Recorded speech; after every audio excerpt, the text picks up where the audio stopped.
Hey guys, how's it going? Glitchy Mango here to bring you my thoughts and view on the current alpha of Dungeon Defenders. Normally when I'm doing these informal reviews, I put up footage matching what I'm saying and I use examples.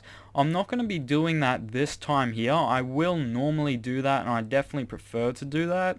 The reason I'm not doing it this time is because it would take me a really long time to capture the footage I need because a lot of it is fairly niche stuff. And instead I'm just going to be using some extra footage of this game I have lying around that I'm not using for anything, just to save time so that I can focus on doing informal reviews for other games. I do apologize about the quality drop that will cause, but I think it'll be worth the time I'm saving, or at least I hope so. Bear in mind, this is my thoughts on the alpha as it is right now. If this video is old, then those views are probably going to be outdated. Made and published by Trendy Entertainment, it's a third-person ARPG tower defense game?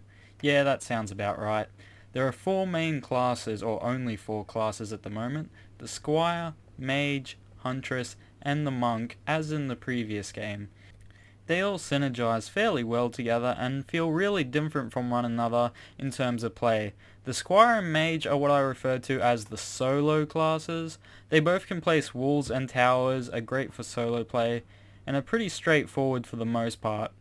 The Huntress and Monk, however, are different. I call these synergy classes, in that they both clearly aren't able to hold several lanes at once, like the previous 2 characters, but they make up for it by providing something unique to the team.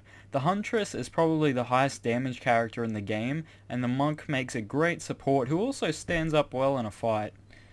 Visually, the game looks fine. It's certainly not gorgeous, but I wouldn't call it ugly either. The sound assets do sound a bit lazy in places, but hopefully those are just placeholders. Performance-wise, the game is solid until there is a lot happening on the screen, then the frame rate tends to dive. You might have a better experience than me as I was running fraps while playing a lot of the time, but even when I was playing with fraps turned off, I still suffered from those drops, despite having a mid to high end PC. I definitely think they can optimize this game a bit better, or at least a lot better before the final release. In terms of pacing, the game has improved a ton over the previous iteration. When I think of the first Dungeon Defenders, I honestly think of how grindy it was. Thankfully that's long gone and I can easily see the effort they've put in to correct that problem. The campaign has plenty of cutscenes and plays out pretty well. After that there is a lot of extra modes and things to do, as well as tiered items for when you reach max level, with tiered difficulties to match. One of the biggest late game draws I can see for this game are without a doubt the pets.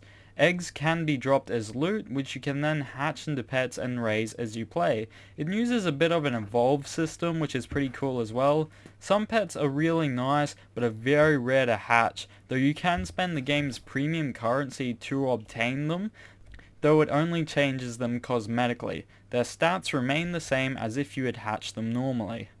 Probably the biggest problem I have with this game is the loot. The first issue is the only items which change your character's visual appearance are the weapons. If you equip a helmet, for example, it won't even show up visually.